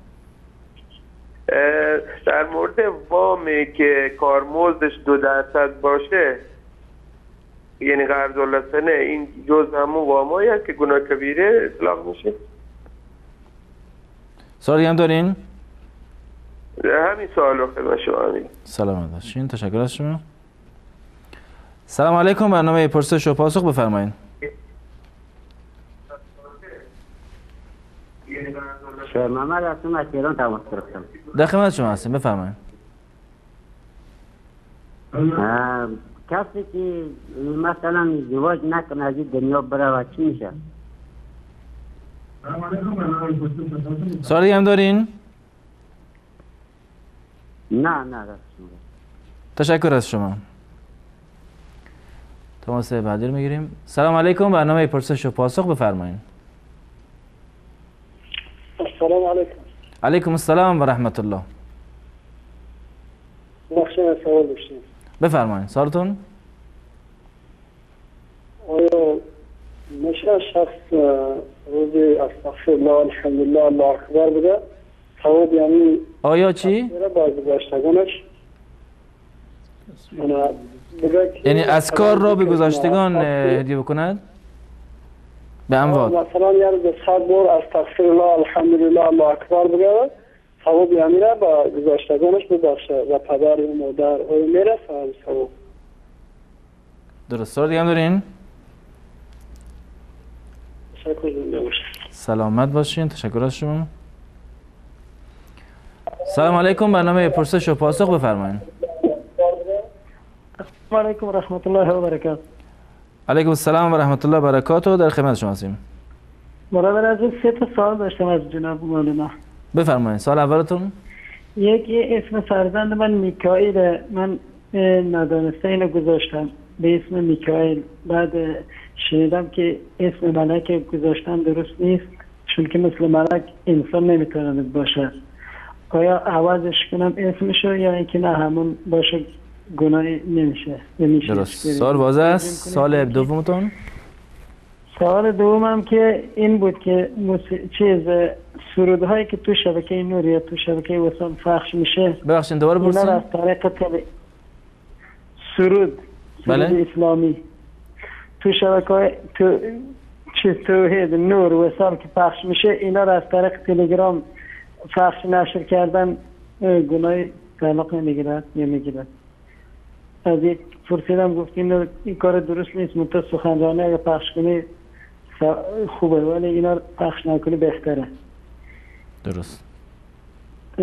سوال سومم که این بود که مثلا ما حنفی هستیم، از این اونایی که مذهب ندارن مثلا میگن سلفی، از اونا مثلا اطاعت کردن، چیزایی که براشون عمل کردن، انشالله که گناهی نخواهد شد، به گناه میشه چطوری. ما مثلا ابو حنیفه که خیلی دوست داریم انزه چشام، تا یه چیزایی هست که مثلا رفع الیدین یا مثلا دستا رو روی سینه گذاشتن، درست. سوال واضح است. چرا ما به این چیزا عمل میکنیم؟ درست. تشکر از شما. انشالله دومیش آخریش اینه که تقلید جایز است یا نه؟ تقلید کورکورانه. درست. همین یعنی مثلا ما بگیم ابو حنیفه هر چی فرموده همین انجام میدیم، کار به امام شافعی نداریم، کار به مثلا حدیث صحیح بابت رفع الیدین اینا نداریم، هر چی که ابو حنیفه رحمت الله علیه فرموده. درست. سوالتون واضح است. تشکر از شما. انشالله پاسخ دریافت می‌کنیم. خدا نگهدار. خدا نگهدارتون. سلام علیکم. برنامه پرسش و پاسخ بفرمایید. آخرین تماس باشه اتاق فرمان. سلام علیکم بفرمایید.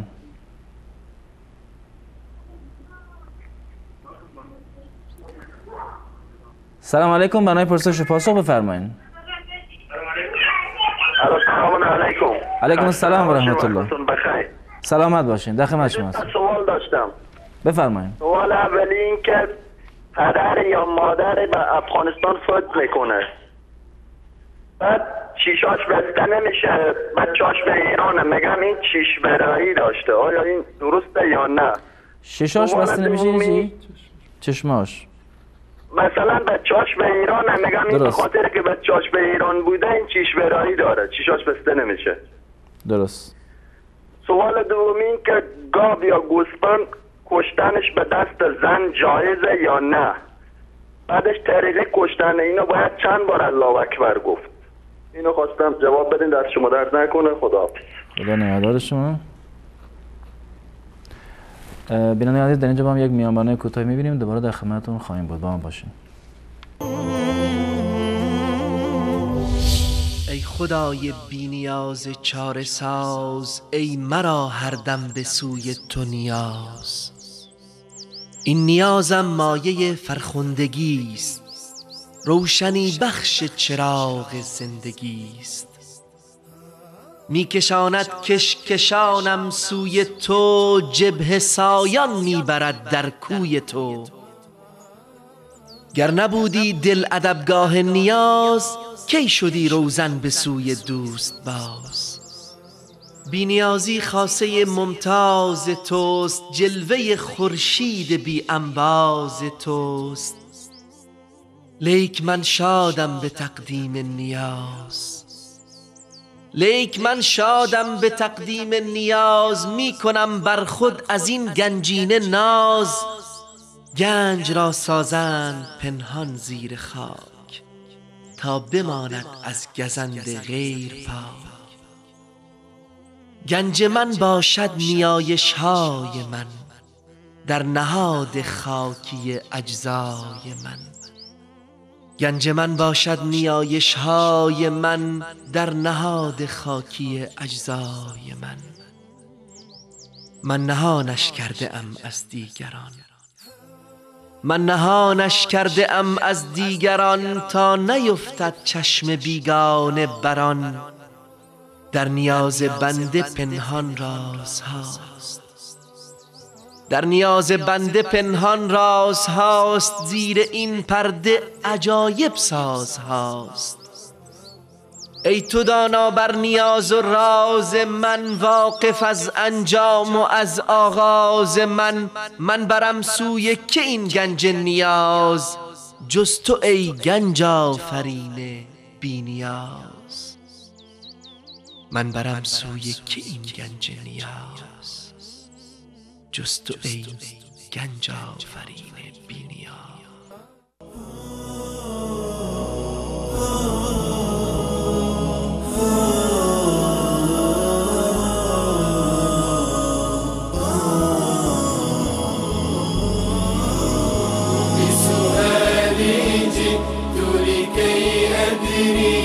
ليزيل الحيرة من أمري، فهنا علم وهنا نور وهنا منبع كل الفكر. نهر من فقه يتجلى بعقيدة صدق في صدري، لبيك أتيتك في لهف بسؤالك يا أهل الذكر، بسؤالك يا أهل الذكر. عرض سلام و خسته نباشید مجدد دارم خدمت شما بینندگان عزیز. جناب بیننده پرسیدن که مادر بزرگشان به نواسش یا به دختر خالش شیر داده، آیا می شود با خواهر اون دختر خاله که به شیر داده ازدواج کرد نبود؟ از نظر شرعی حکم شیر دادن در صورتی که به اصطلاح یک رضای شرعی و ثابت باشه، دقیقاً مانند این است که شما یک بچه‌ای رو از یک خانواده دیگر بردارید و به یک خانواده دیگر اضافه بکنید. یعنی وقتی که به قول شما دختر خاله‌تون از مادر بزرگ شما شیر خورده، معنیش این است که دختر خاله می شود فرزند به اصطلاح مادر بزرگ شما و مانند بقیه فرزندان می شود خاله شما و ازدواج با اون از نظر شرعی درست نیست. اما وقتی که دختر خاله‌تون از مادر بزرگتون شیر خورده و شما می‌خواهید که با خواهر اون دختر خاله‌تون، یعنی با دختر دیگر خاله‌تون ازدواج بکنید، از نظر شرعی اشکالی نداره و برای شما جایز است. شما می توانید که با دختر خاله‌تون ازدواج بکنید ولو اینکه خواهر اون دختر خاله‌تون با از مادر بزرگتون شیر خورده باشه، فقط همون یک نفر بر تمام شما برادران در واقع حرام میشه و خاله شیری شما میشود. اما بقیه خواهران از نظر شرعی همون دختر خاله شما هستن و ازدواج با اون از نظر شرعی درست است. جزاکم الله خیر. قبل از نماز قضایی خواندن اذان دادن جایزه؟ بله، اذان دادن جایز، از اشکالی نداره و منتها اگر کسی هم ترک کرد باز هم اشکالی نداره و درست است. اگر در یک جایی مثلا به صورت دست جمعی نماز قضا شده و الان میخواند که یعنی نماز رو دوباره بخونند، قضایش رو بیارند به صورت جماعت، اولاتر و بهتر و سنت رسول الله صلی الله علیه و سلم این است که اذان و اقامه گفته بشود و با جماعت دوباره اون رو قضا بکنند، به استدلال حادثه لیلة التحریس که رسول الله صلی الله علیه و سلم و صحابه خواب افتادند و از اون مکان وقتی که حرکت کردند، بعد از اون حضرت بلال دوباره اذان و اقامه گفتند و رسول الله صلی الله علیه و سلم نماز رو با جماعت دوباره قضایش رو آوردند. اما اگر به صورت فرادا اون نماز رو به اصطلاح به جا می آورند، اذان گفتن لازمی نیست. منتها در اصل جوازش باز هم باقی هست، جایز هست که انسان همان گونه که برای نماز به اصطلاح اصلی اذان و اقامه گفته می شود، اگر برای قضایش هم اذان بگوید اشکال شرعی ندارد و جایز است، اما لازمی نیست. درست. جزاکم الله خیر. وامی که کارمزدش فقط 2% باشد، آیا گرفتن جایزه یا نه جزء گناه کبیر حساب میشه؟ اگر در یک جایی بالفرض تصور بکنیم که یک شخصی یکی فرض کنیم مؤسسه یک وام با یک سقف مشخص میدهد، یک وامی با شخص با یک سقف مشخص میدهد. فرض کنیم که به هر نفری که از اون تقاضای وام بکنن، فرض کنیم 10 میلیون به اصطلاح وام میدهد و در مقابل این 10 میلیون یک مبلغ مشخصی رو از تمام کسانی که وام میگیرد به عنوان کارمزد. این اشکال شرعی ندارد. این اشکال شرعی ندارد که یک مبلغ مشخصی را یا کم و یا زیاد یا اصلا مبلغ به اصطلاح مشخص نباشه، کم و زیاد هم که باشه، قرض میدهد. اینو در اقساط متعددی اینو قرض میدهد و در مقابلش یک چیز مشخصی را، یک مبلغ مشخصی را به عنوان حق و زحمه کارمزد خودش میگیرد. این از نظر شرعی اشکال نداره. اما این که این به اصطلاح کارمزد را یعنی درصدی بگیرد، بر اساس درصد قرضی که میدهد درصد این خود کارمزد هم بالا و پایین برود. اگر مثلا یعنی به خاطر اگر کسی وام بیشتری رو بگیرد، قطعا همون 2% بالا و پایین می شود. یعنی این درصد کارمزد بستگی داشته باشد به سقف خود اون قرضی که در واقع میگیرند. این یک بهانه هست برای ربا گرفتن، همون 2% ربا هست. زیرا که به هر چند که سقف وام بالاتر بشود، اون سقف کارمزدش هم بالاتر می رود. به طور مثال اگر یک فردی 10 میلیون گرفته، یک فرد دیگری 100 میلیون گرفته، هر دو تا در اقساط فرض کنیم 10 کسی رو گرفتن، خب اون زحمتش یکی هست، هم زحمت پرداختش و هم زحمت دریافتش، همه در 10 قسم این پول رو در واقع دریافت میکنن. پس بنابراین زحمتش یکی هست. اما چرا برای اون کسی که 100 میلیون گرفته کارمزد بیشتری باید بده و اون کسی که 10 میلیون گرفته کارمزدش کمتر است؟ پس بنابراین این یک ذریعه‌ای هست برای خوردن ربا، اسمش رو کارمزد گذاشتن. اما اگر واقعا کارمزد واقعی باشه که در مقابل یک عملی که انجام میدهد بانک یا غیر بانک، وقتی که یک عملی رو انجام میدهد، قرض میدهد و در مقابلش کارمزد میگیرد، یعنی این که یک مبلغ مشخصی رو از مشتری میگیرد که بستگی به سقف خود وام ندارد، در این صورت از نظر شرعی اشکال ندارد. اما اگر با متفاوت بودن سقف وام سقف کارمزد هم به اصطلاح بالا و پایین بشود، این در واقع همان ربا هست و جایز نیست. جزاکم الله خیر. کسی که ازدواج نکند و از دنیا برود چه تکلیفی دارد؟ اشکالی نداره و گناهی رو مرتکب نشده، انشاءالله که در روز قیامت ازدواج بکنه. انشاءالله. جزاکم الله خیر. آیا می شود از کار را مثل سبحان الله، استغفار را به اموات مثل پدر و مادر بخشید؟ این یک اختلاف به اصطلاح دیرینه هست در میان به اصطلاح علما. برخی از علما معتقد هستند که تمامی عبادات رو من جمله قرآن خوندن و اذکار رو گفتند که برای میت خوندن از نظر شرعی گفتند اشکالی نداره. اما در این زمینه روایتی که حکم این قضیه رو ثابت بکنه و ما فتوا بدیم که این مسئله بلا به اصطلاح هیچ گونه اشکالی در این وجود نداره و جایز هست، چون این دلیلی از رسول الله صلی الله علیه و سلم ثابت نیست. ما میدونیم که بسیاری از فرزندان رسول الله صلی الله علیه و سلم، خویشاوندان، عزیزان و اهل بیت و صحابه رسول الله صلی الله علیه و سلم از دنیا رفتن، اما رسول الله صلی الله علیه و سلم برای هیچ کدامشون نماز نخوندن، برای هیچ کدومشون روزه نگرفتن، برای هیچ کدومشون قرآن نخوندن یا اذکار نخوندن برای هیچ کسی از مردگانشون. و این عمل از سیره رسول الله صلی الله علیه و سلم هیچ دلیل و شاهدی رو ندارد. منتها برخی از علما که به اصطلاح اینو قیاس کردن بر بقیه موارد مانند حج یا مانند عمره یا مانند صدقه و اینو در این مجموعه گفتند که این از نظر شرعی جایز هست. اما این عمل از کار رسول الله و از سنت رسول الله صلی الله علیه و سلم ثابت نیست و بهتر و اولاتر این است که ما مقید به اون چیزی باشیم که از رسول الله صلی الله علیه و سلم ثابت است. قطعا رسول الله صلی الله علیه و سلم دوستان و عزیزانشان را برایش مهم بودند و عزیز بودند و اگر جایز بود که برایشون قرآن بخونند یا برایشون به اصطلاح در واقع ذکر بگویند یا نماز بخونند، قطعا رسول الله صلی الله علیه و سلم این کار رو برای عزیزانشون انجام میدادند. خود این که رسول الله صلی الله علیه و سلم انجام ندادند یعنی این که این عمل از نظر شرعی مشروع نیست و نظر ما این است که به جای خواندن قرآن یا به جای خواندن ذکر برای مردگان دعا و استغفار بکنیم یا اینکه صدقه بدهیم یا اینکه حج و عمره براشون انجام بدهیم. این اعمالی که ثابت است قطعا ثوابشون هم بیشتر خواهد بود. جزاکم الله خیر. گذاشتن اسم ملائکه بر اطفال مثل میکائیل آیا درست است یا نه یا باید عوض کرد؟ این از نظر شرعی اشکالی نداره، جایز است که اسم به اصطلاح فرزندان رو به اصطلاح جبرائیل بگذارند یا میکائیل بگذارند. البته اسرائیلش اشکال داره که اسم مناسبی نیست. البته اسرائیل نامی نیست که ثابت شده باشه برای ملک الموت، برای فرشته مرگ همون اسمی که هست همون ملک الموت هست و ثابت نیست که اسم به اصطلاح اسرائیل باشه. اون چیزی که یعنی فرشته مرگ رو که معمولا به نام اسرائیل میشناسند این نام برایشون در واقع ثابت نیست. نام فرشته گذاشتنش بر روی انسان از نظر شرعی اشکالی نداره و جایز هست. عموم علما و مذاهب اهل سنت و الجماعت اینو جایز میدونن. جز امام مالک رحمت الله علیه اینو گفتن جز نامه‌های مکروه هست. در مذهب امام مالک گفتند که نام جبرائیل یا نام فرشتگان دیگر و همچنین ابن قیم رحمت الله علیه در این زمینه نظری رو دارند که این اسماء فرشتگان رو بر روی انسان نگذاریم.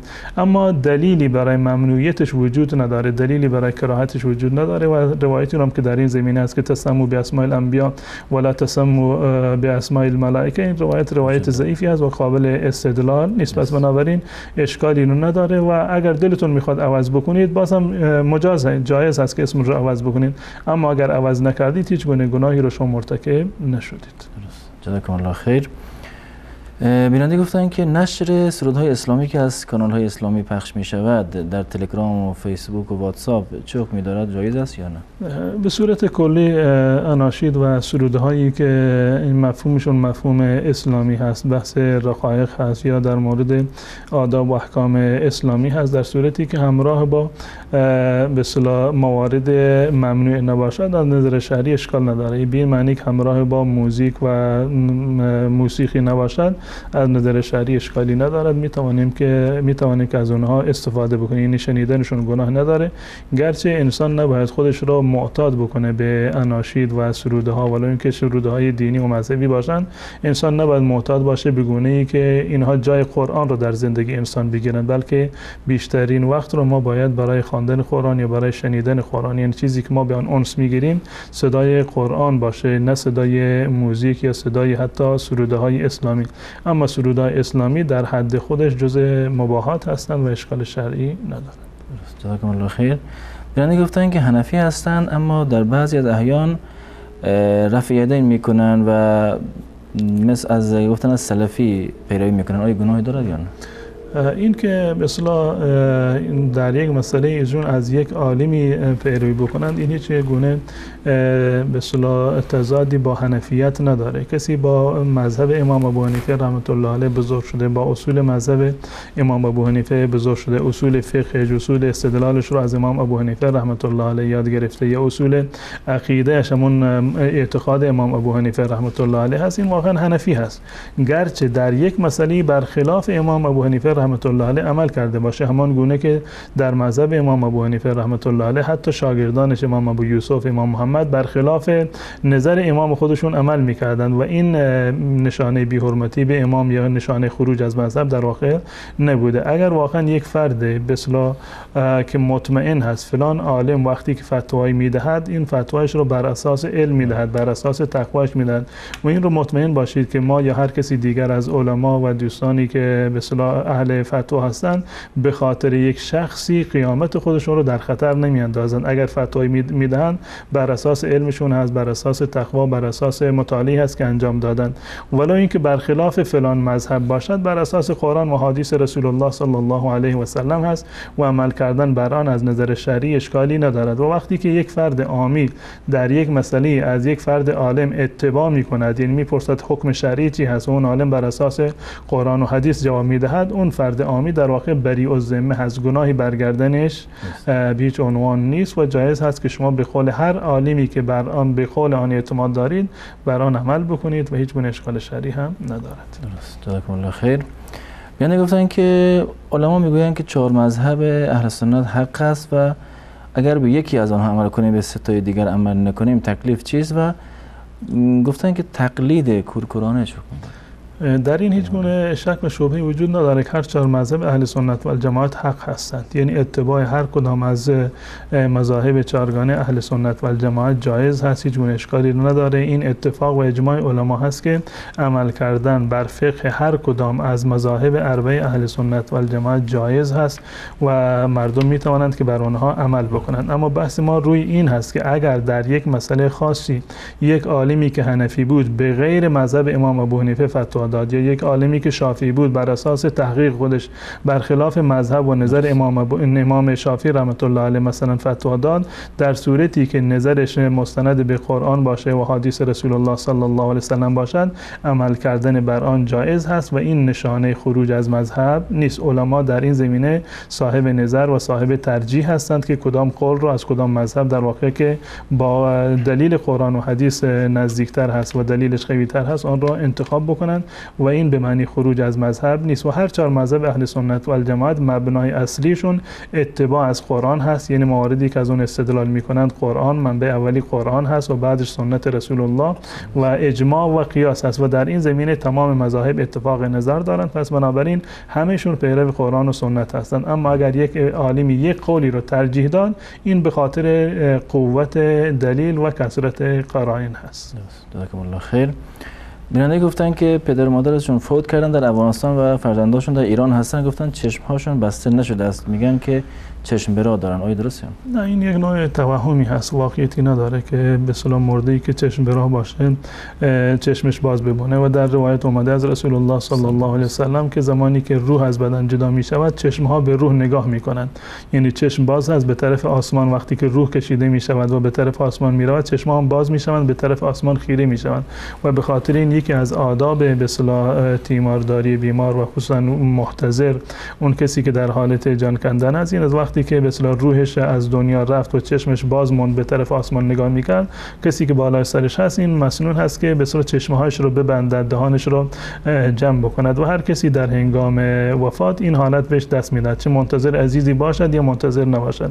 باز ماندن چشم نشان منتظر بودن نیست، بلکه نشان این هست و دلیل این هست که در روایت اومده که به روح نگاه میکنن، وقتی که روح به آسمان برده میشود این مرده هم در واقع چشمش خیره میشود به همان مرده. جزاکم الله خیر. ذبح گاو و گوسفند حیوانات به دست زن آیا جایز است یا نه و چند بار باید الله اکبر گفت؟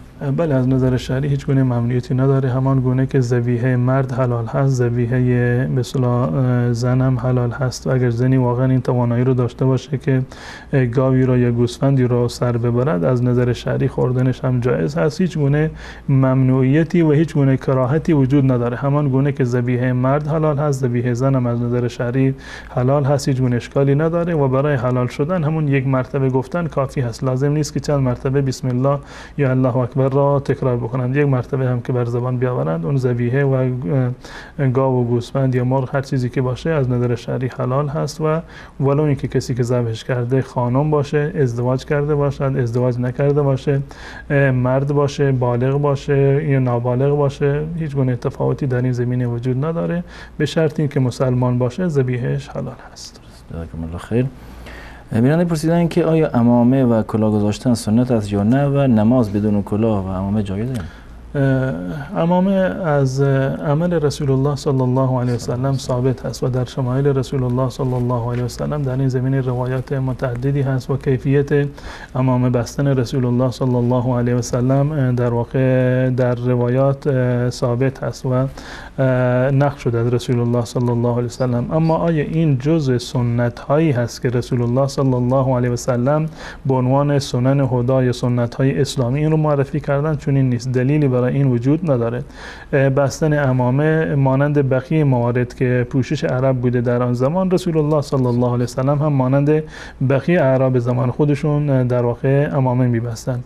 و در مورد ثواب نماز هیچ گونه تفاوتی ندارد و هیچ دلیل حدیث صحیحی در مورد این که نماز با عمامه ثوابش بیشتر باشد یا 70 برابر باشد، تمامی این روایات ضعیف و موضوع هستند و نمیشد به اونها استدلال کرد. همون ثوابی که نماز با عمامه دارد یا نماز حتی بدون عمامه یا بدون به اصطلاح حتی بدون کلاه هم همون ثواب را دارد. این اصل ثواب نماز بستگی به روح و معنویت و حضور قلبی داره که و همچنین اتباع ظاهری که شما از رسول الله صلی الله علیه وسلم اتباع بکنید. و پوشیدن عمامه در نماز هیچ گونه تأثیری به خاطر ازدیاد ثوابش یا صحت نماز در واقع نداره و عمامه سنت اسلامی نیست، عمل رسول الله صلی الله علیه وسلم هست، اما جزء آدابی بوده که در اون زمان مسلمان و غیر مسلمان این کار رو انجام میدادند. همان گونه که رسول الله عمامه میبستند، مشرکان زمان رسول الله هم عمامه میبستند. یه لباس رسول الله صلی الله علیه و سلم مثلا ازار بوده، ازار رو ردا میپوشیدن در اون زمان، یا به تعبیری لنگ میپوشیدن. اما این رو نمیتونیم بگیم که لنگ پوشیدن یا ازار بستن جز سنت های رسول الله صلی الله علیه و سلم از لباس معمول آن زمان بوده. و منتها اگر کسی بخواد که امروزه هم همان گونه که رسول الله صلی الله علیه و سلم لباس پوشیده به خاطر اتباع از رسول الله، نمیشه بر اون خورده گرفت و ایراد گرفت و انشالله به خاطر نیتش هم مصاب خواهد بود، بهش ثواب میرسد. اما این که عمامه را سنت رسول الله صلی الله علیه و سلم بدونیم، لازمش این است که ازار بستن را هم سنت بدونیم و اون کیفیتی رو که رسول الله لباس میپوشیدن این رو جز سنت باشه، در صورتی که سنت نیست بلکه جز آداب و فرهنگ لباس آن زمان بوده. درست. جزاکم الله خیر. خسته نباشین. تشکر میکنم از شما. از بینندگان عزیز تشکر میکنیم که تا این لحظه ما بودن و در اینجا به پایان برنامه رسیدیم. تا یک دیدار دیگه همه شما را به الله متعال میسپاریم. السلام علیکم و رحمت الله و برکاته.